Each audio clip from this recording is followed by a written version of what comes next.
नमस्कार, आप देख रहे हैं लोकायुक्त न्यूज और मैं हूं आपके साथ ज्योति कनौजिया। आइए रुक करते हैं खबर की ओर। कुशीनगर में भाजपा प्रत्याशी ने हार के डर से कराया हमला, चंद्रशेखर रावण। कुशीनगर में चंद्रशेखर आजाद ने की स्वामी प्रसाद के पक्ष में अपील। संविधान, आरक्षण और शिक्षा को बचाने के लिए स्वामी को जिताने की अपील। कुशीनगर लोकसभा में चुनावी पारा अब हाई होता जा रहा है। उत्तर प्रदेश के चर्चित नेता स्वामी प्रसाद मौर्य भी अपनी किस्मत कुशीनगर से आजमा रहे हैं, जिनके प्रचार के लिए आजाद समाज पार्टी के राष्ट्रीय अध्यक्ष चंद्रशेखर आजाद रावण 2 दिन से कुशीनगर जिले में कई जनसभा को संबोधित कर रहे हैं। स्वामी प्रसाद मौर्य के पक्ष में वोट की अपील करते हुए चंद्रशेखर आजाद ने कहा, भाजपा प्रत्याशी विजय दुबे हार के डर से भयभीत होकर अपने कार्यकर्ताओं से विपक्ष पर हमला करा रहे। राशन और पैसे पर वोट नहीं, संविधान और शिक्षा व आरक्षण को बचाने के लिए स्वामी प्रसाद मौर्य को जिताने की अपील किया। लोकसभा चुनाव 2024 में अपनी नवनिर्मित राष्ट्रीय शोषित समाज पार्टी से ही स्वामी प्रसाद मौर्य मैदान में हैं। कुशीनगर लोकसभा में स्वामी प्रसाद का चुनाव निशान गन्ना किसान है, जिसको लेकर लगातार जनसभाएं करके स्वामी अपने पक्ष में लोगों से वोट की अपील कर रहे हैं। कुशीनगर में दलित मतदाताओं की अच्छी सहभागिता रखने वाले मतदाताओं को साधने के लिए स्वामी प्रसाद मौर्य के समर्थन में चंद्रशेखर आजाद रावण 2 दिनों से लगातार जनसभा कर रहे हैं। इसी क्रम में रामकोला विधानसभा के कप्तानगंज स्थित कनोडिया इंटरमीडिएट कॉलेज के मैदान में कार्यक्रम आयोजित हुआ। शनिवार को लगभग 42 डिग्री तापमान की गर्मी के बीच हजारों की संख्या में उमड़ी भीड़ आजाद समाज पार्टी को सुनने पहुंची। लोगों ने संविधान और भीमराव अम्बेडकर के साथ चंद्रशेखर और स्वामी प्रसाद मौर्य के जयकारे लगाए।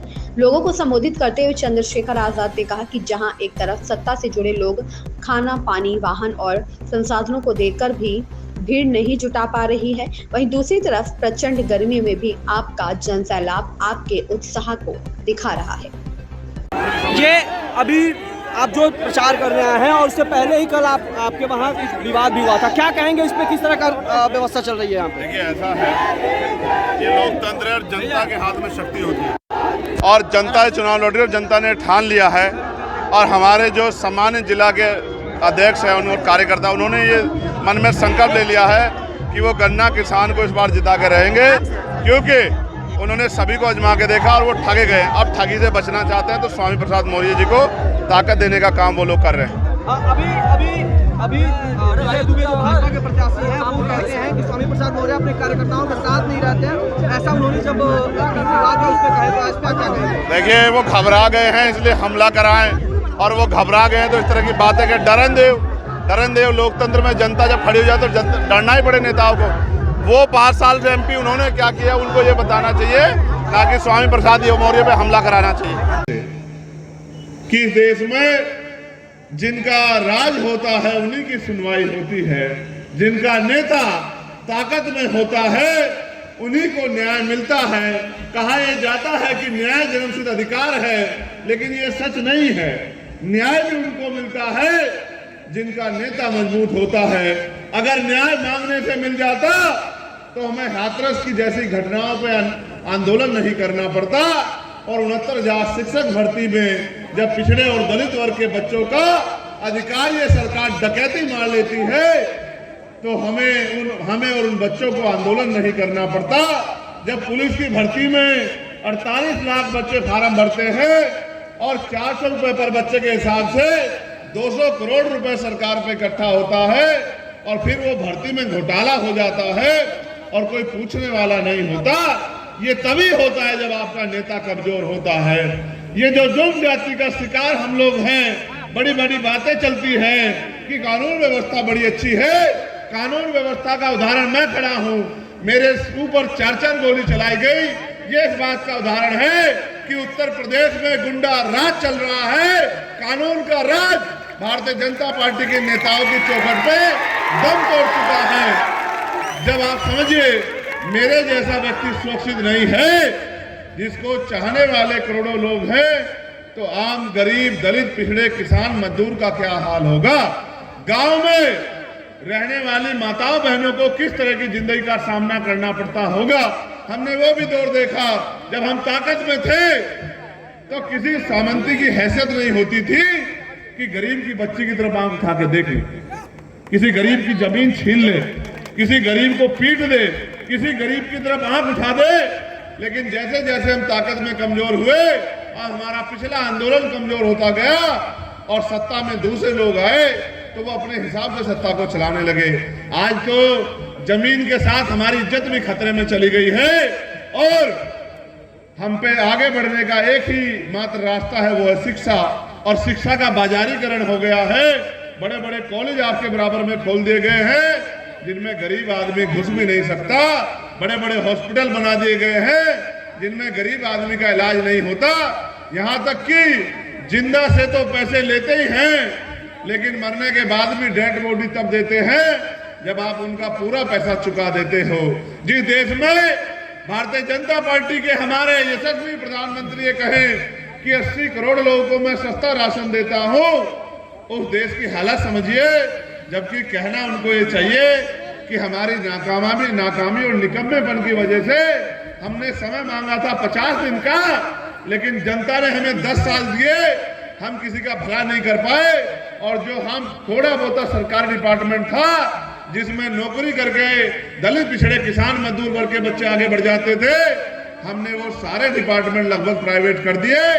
ना इस देश में सरकारी नौकरी होगी, ना दलित पिछड़े वर्ग के बच्चों को कोई कुर्सी में बैठने देगा। आज भी छुआछूत भेदभाव है। इसका उदाहरण आपको देखना हो तो कांग्रेस के एक बड़े नेता ने कहा कल अपने बयान में कि भाई ये जो देश की व्यवस्था है, ये जो जाति व्यवस्था बनी है, ये जो नीची जातियों को अपमानित करने के लिए और उनके अधिकारों पर डाका डालने के लिए बनी है। इसका मतलब ये है हमारे महान पुरुष तो 40-40 साल पहले बात कह रहे थे, उनको अब समझ में आई क्योंकि जमीन पे अब उतरे और जमीन पे उतर के उन्होंने देखा है कि इस देश की सबसे बड़ी सच्चाई अगर कोई है तो वो इस देश की जाति है। जाति के आधार पे आदमी को आंका जाता है। आप स्वामी प्रसाद मौर्य जी को एक जात का नेता मत मानो। स्वामी प्रसाद मौर्य जी पूरे पिछड़े दलित कमजोर हक वंचित समाज बहुजन समाज के नेता हैं। और मैं आपसे अपील करता हूं, हमारी आंखें खुली हुई हैं, हम लोग पढ़ लिख लिए हैं, दोस्त दुश्मन को पहचानने लगे हैं, अच्छे बुरे में फर्क महसूस करने लगे हैं। अगर आपको भूख लगी हो और जहर खाने को सामने रख दिया जाए तो क्या जहर खाओगे?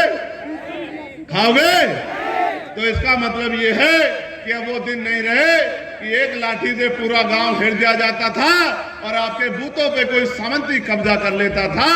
आज तो मेरा नौजवान साथी मूंछों पे ताव देके अपनी हक की लड़ाई लड़ता है और अधिकारी कर्मचारियों से सीना तान के बात करता है। अब समय बदल गया है। चक्कर लगाते रहे, आंदोलन करते रहे, वो सब चीजें एक जगह तक ठीक है, लेकिन जब तक राजनीतिक शक्ति हमारे पास नहीं होगी तब तक हम पॉलिसी बनाने वाले हो ही नहीं सकते। और जब तक पॉलिसी नहीं बनाएंगे तो फिर हम अपने लोगों को आगे कैसे बढ़ाएंगे? क्या साहब कहे कि अगर भाई आप पंजे वालों को वोट दो तो पंजे वाले ताकतवर हो जाए, पंजे वाले ताकतवर हो जाए तो अपने लोगों का काम करें। फूल वालों को वोट दो तो फूल वाले ताकतवर हो जाए, फूल वाले ताकतवर हो तो अपने लोगों का काम करें। अगर आप गन्ना किसान को वोट दो तो हम सब लोग ताकतवर हो जाएं, और जब हम सब लोग ताकतवर हो जाएं तो आपके लिए काम करें। मेरी माएँ बहनें बड़ी संख्या में बैठी हैं, ईमानदारी से बताओ, चुनाव के बाद 5 साल कोई आपकी बस्ती में आवत है क्या? कोई आपका भूखा पेट देखत है क्या? कोई आपके आंसू देखत है क्या? कोई जब बेटी की शादी करो कर्ज ले कोई पूछत है क्या? जब बेटे को पढ़ाना लिखाना और कर्ज लेना पड़े कोई पूछत है क्या? जिनका मकसद सिर्फ चुनाव का है वो चुनाव में वोट लेके चले जाते हैं। आप पे जब जुल्म होता है या आपकी आंखें रोती हैं तो उतना ही दर्द चंद्रशेखर आजाद को होता है। इसलिए मैं आपसे मदद मांगने के लिए आया हूं भाई, कि अगर वाकई में मुझसे प्यार करते हो और अपने दिल में मेरे लिए इज्जत रखते हो और मेरी बात की पहरेदारी करना चाहते हो और बाबा साहब अम्बेडकर मान्यवर काशीराम साहब के सपने को पूरा करना चाहते हो तो एक एक वोट गन्ना किसान के निशान पर डाल देना और भाई स्वामी प्रसाद मौर्य जी के हाथ मजबूत कर देना। और 1 जून को इस तरह डट के बूथ पे खड़े होके एक एक वोट को बूथ तक पहुंचाना। कि यहाँ का वो मीडिया जो आज हमें इग्नोर कर रहा है, वो मीडिया भी ये कह दे कि स्वामी प्रसाद मौर्य तो 1 लाख से ज्यादा वोटों से जीत रहे हैं, उनको हराने वाला कोई अब कुशीनगर लोकसभा में नहीं। आपने देखा होगा चुनाव समीकरणों पे जीते जाते हैं, समीकरण हमारे पक्ष में है, क्योंकि पूरा पिछड़ा वर्ग जो 10 साल से भारतीय जनता पार्टी पे भरोसा करके अपमानित होता रहा, अब उसकी समझ में आ गया है कि भारतीय जनता पार्टी के झूठ से हमें निकलना पड़ेगा। ऐसे तो प्रधानमंत्री भी कहते हैं कि मैं पिछड़े वर्ग से आता हूं, लेकिन जब उनसे पूछा जाए कि 10 साल में 27% पिछड़े वर्ग का आरक्षण बढ़ा के 52% किया, तो उनके मुंह से आवाज नहीं निकलती। जब उनसे पूछा जाए कितने पिछड़े वर्ग के बच्चों को नौकरी दी, तब उनके मुंह से आवाज नहीं निकलती। उनका एक मकसद है कि जाति के नाम पे भी वोट लो, धर्म के नाम पे भी वोट लो और जनता को गुमराह करो, 5 किलो राशन दो और इनकी वोट को मुफ्त में लूट लो। क्या हम इतने बेवकूफ रह गए हैं कि 5 किलो राशन पे हम वोट करने लग जाए? ये राशन कहां से आता है आपको पता है क्या? राशन और सरकार जो खर्च करती है बड़ी बड़ी योजनाओं में पैसा, वो जनता के टैक्स से आता है। आप 1 रुपए का सामान खरीदते हो, 28% टैक्स लगता है। मैंने अगर 10,000 रुपए का मोबाइल खरीदा तो 1800 रुपए सीधे सीधे सरकार के खाते में जाते हैं। उन 1800 रुपए में से वो 200 रुपए का राशन हमें देके इस तरह का रोब गालिब करते हैं कि भाई वो हम पे बहुत बड़ा एहसान कर रहे, ऊपर से 1600 रुपए हमारा ही रख लेते हैं भाई। इसलिए मैं आपको कहना चाहता हूं, ये पुलिस के साथी भी हमारे खड़े हैं, ये गर्मी में हमारे बराबर का पसीना बहा रहे, हमें इनकी बड़ी चिंता है।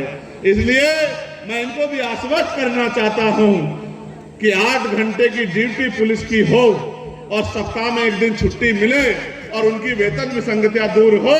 इसके लिए भी हम, क्योंकि नगीना के लोगों ने हमें आशीर्वाद दिया है और 4 तारीख को हम लोग जब रिजल्ट आएगा तो नगीना लोकसभा भी हम लोग जीत के आएंगे, तो पार्लियामेंट में आपके हितों की रक्षा करने का भी काम हम लोग करेंगे, आपके लिए आवाज उठाने का काम भी करेंगे।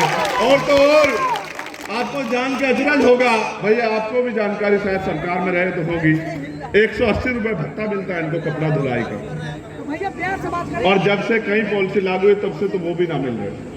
ये बेचारे भी बड़े परेशान हैं, इनकी हालत भी बड़ी खराब है, क्योंकि कोई नेता का बेटा सरकार पुलिस की नौकरी नहीं करे।